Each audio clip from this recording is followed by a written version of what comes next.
Okay, well, it's 6:30 in the morning, and we're off down to the local woods. I've got a few things to do down there, including, if I don't get caught, some guerrilla tree planting. So we've got some willow cuttings, and also got a couple of fruit bush cuttings, and we're going to put them where not likely to get touched and where they'll sort of blend in with what's there already. So a lovely morning by all accounts. There's a tiny little bit of frost on the roofs, as you can see, but the sun's out and it's noticeably milder than it was the last time I come out a couple of weeks ago. So yeah, we're just going to walk down to the woods now, so see you soon. And of course, here we are, approaching the subway, and it's a little bit nippy this morning actually. It seems a bit colder than when I left the house 10 minutes ago, so I'm going to get some willow in here.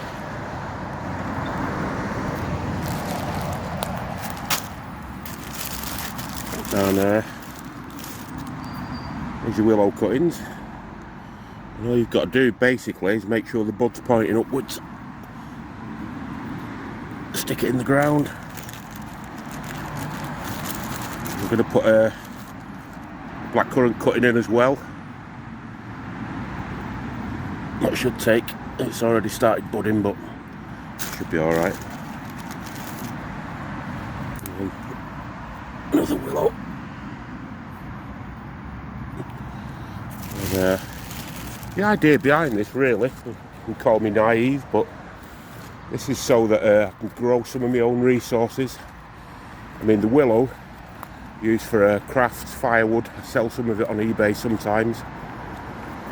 And the blackcurrants, they're used for wine making, as a food stuff. So, yeah, it's worth a pop. So we're going to get a few more bits in here.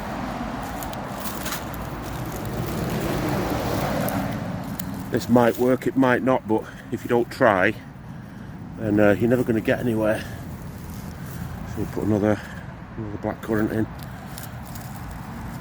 Put another willow in. And one more. We'll do one more willow, I think. And that's about it really for this side. So let's get under the subway and get towards the woods. So yeah, I've done guerrilla planting before. I've done guerrilla gardening, and it's always difficult when you've got local councils and they're ever so eager gardeners and maintenance teams who are ripping plants up. I actually planted some willow down here a few years ago, and one or two of them took.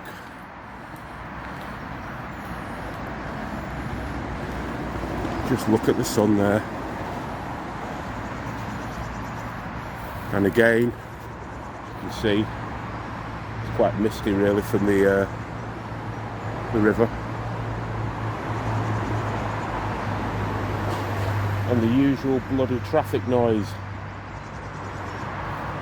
So let's get a few willow in here as well, I think.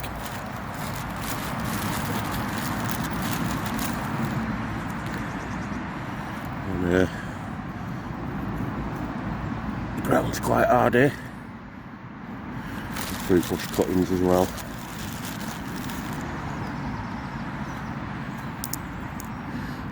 Yeah, it's quite frosty here really, but they're going in just about.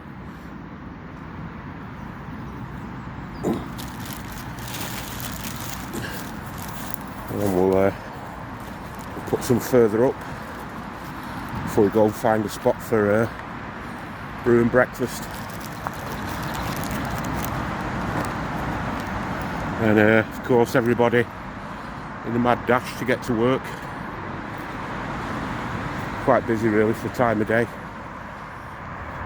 So on that side you have civilization, pollution, technology,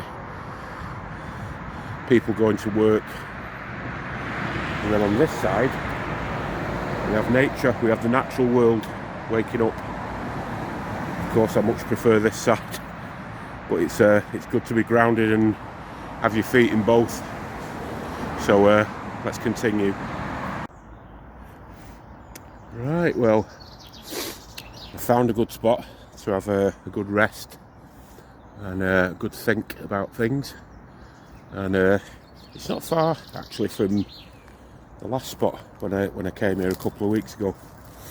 It's funny sometimes how when you go in the woods where, I mean, this stretch of woods, I've been in here before, but not for years and years. I don't know it well, but I've ended up in roughly the same spot, and there was no method to this. I mean, as soon as I got in the woods, when I could feel myself relaxing, I just started walking. So I've ended up here near this humongous tree with the fisheries below and the sun shining, and just getting a little fire going on my little 10-quid stove for brew and a bit of breakfast, as per usual.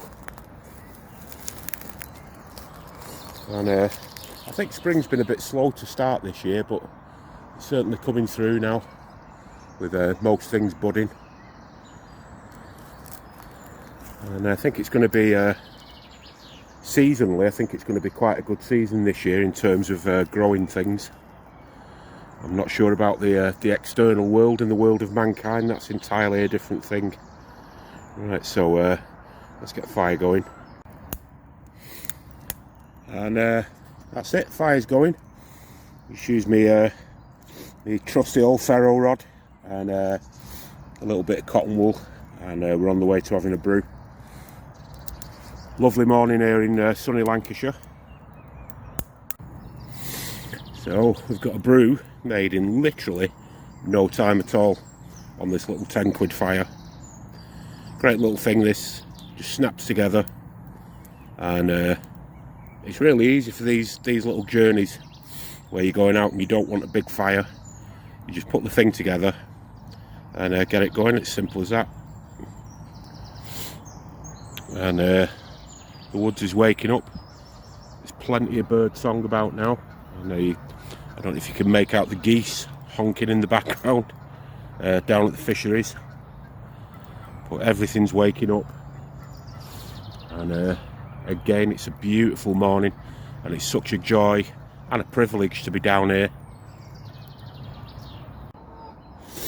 Right, well, I've had my brew and breakfast, and I've had a good rest and a little bit of a think about things, and we're all packed up and ready to go back home.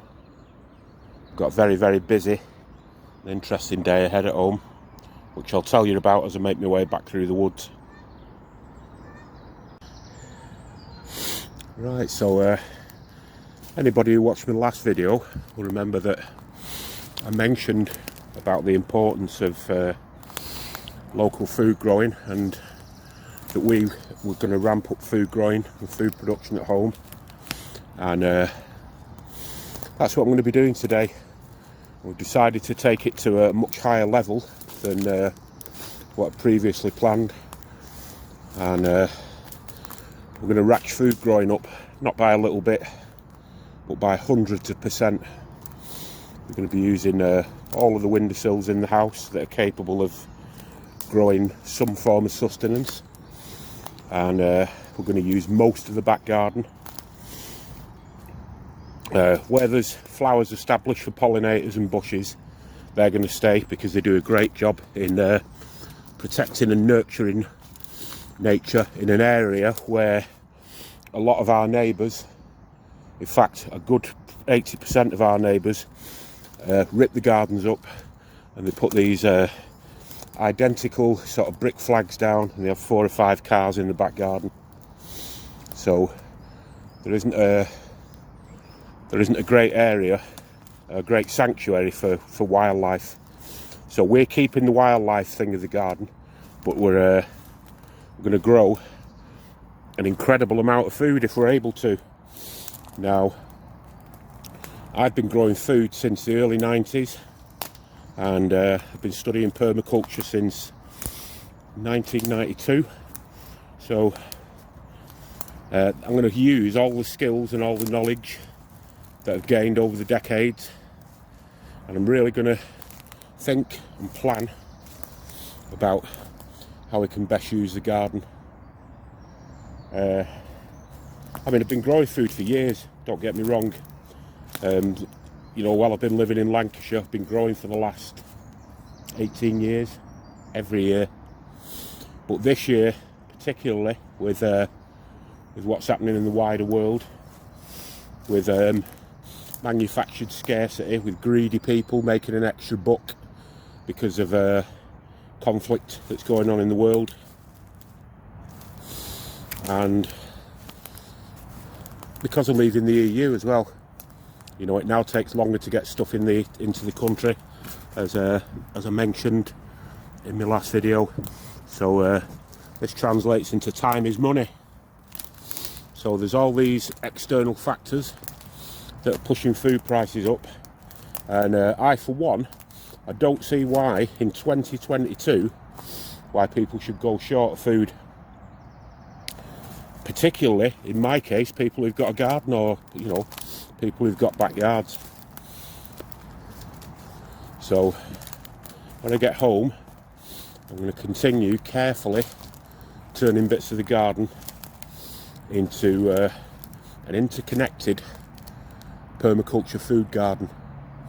It's kind of been that anyway for years, but this is a completely different design emphasis this year, and I'm going to try and design it in a way that there's a lot of perennial crops and a lot of self-seeding crops. I mean, I've got seeds this year, I've got hundreds of thousands of seeds. Who's to say that things aren't going to degenerate over the coming year with conflicts, etc. There might not be that many seeds around, there might not be that many resources around next year, we don't know. So I'm certainly going to be saving seeds, which again is something that I do, but I'm going to be ramping this process up. And of course, growing whatever edible perennials I'm able to, and fruit, etc. And this is one of the reasons why, when I came into this woods, why I planted a few willow and a few fruit bush cuttings. I'll be doing this again over the next couple of weeks, and I mean, it helps the area really. It's kind of helps to rewild the area by putting more trees in and more diversity, but it's also useful from the human resources standpoint. Of it means I can come down here, I can cut willow and gather fruit without harming the ecosystem. So it's a win-win all round really. So yeah, I'm going to get back, empty my rucksack, wash my plate and my cup, etc., and then I'm going to get out in the garden. And again, I advise anybody who has a yard or a garden to get out in it while we're still in spring, and to grow as much food as you're able to, and to forage.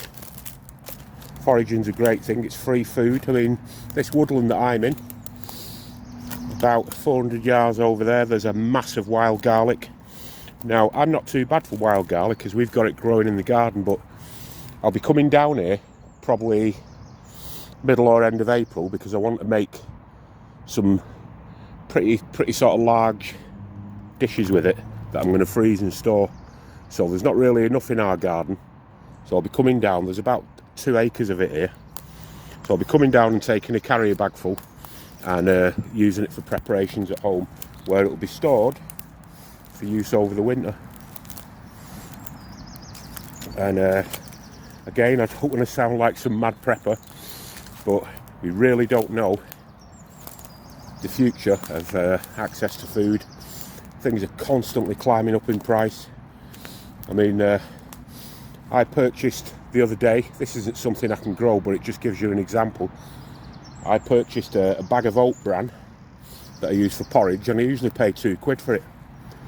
And I went in the local supermarket. There's only a couple of places that sell it, and it'd gone up by 50p. Now that's an incredible price hike, really. It's not gone up by 5p, it's gone up by 50p. So this is what's happening every time you go in places. You're noticing stuff creeping up, and then you've got your shrinkflation again, as I mentioned, where you look at products and you'll think, I'm sure that was a bit bigger the last time I bought it. And but there's no need for any of this at all. This is all about greed, maximising profit. There's a lot of greedy individuals in the food industry. It's not like we haven't got land, we haven't got seeds, and we haven't got the means to grow and prepare stuff. There's a lot of greed going on, and people blaming already, and we're not even into the deeper throes of the conflict, but people are blaming the conflict in Ukraine already on prices going up. And this will continue and no doubt get worse as the conflict escalates, which I've no doubt that it will. Then these so-called leaders of industry and big business will take advantage of this, and they'll say, oh yeah, because of Ukraine we're going to have to put 10% on this food and 10% on that food. And you know, I've carried with me for probably around 30 odd years, I don't like other people controlling my food supply. I really don't like it. I'm uncomfortable with it, and I always have been. So really, this whole thing with the Ukraine and these greedy leaders of industry is really is pushing me to do a lot more of what I've always been doing anyway. I find it quite exciting as well, really. I kind of knew decades ago that a time like this had happened, and I'm not going to say I've been preparing for it, which I haven't. I've just been learning at my own pace how to do various things, how to grow and prepare things. So it's not a case of, you know, told you so, and I've been preparing for this for decades. It really isn't. Like I say, I'm not a prepper. So that's where we're at. Just coming up to the path, and then, like I say, I'm going to walk home and get on with the gardening. So thanks again for watching. It means an awful lot to me when people watch my videos all the way through, and I hope they help in some ways. I didn't bring my tripod today, that's why I'm not sat down doing a face-to-face interview type thing, but I think, you know, stuff of this serious nature that I've been talking about, we don't really need to see me sat there like some news presenter. So yeah, please share my videos. I'm trying to build my YouTube channel up. Please subscribe and like, and thanks a million, and we'll see you again soon. I hope you have a great day, take care and be resilient.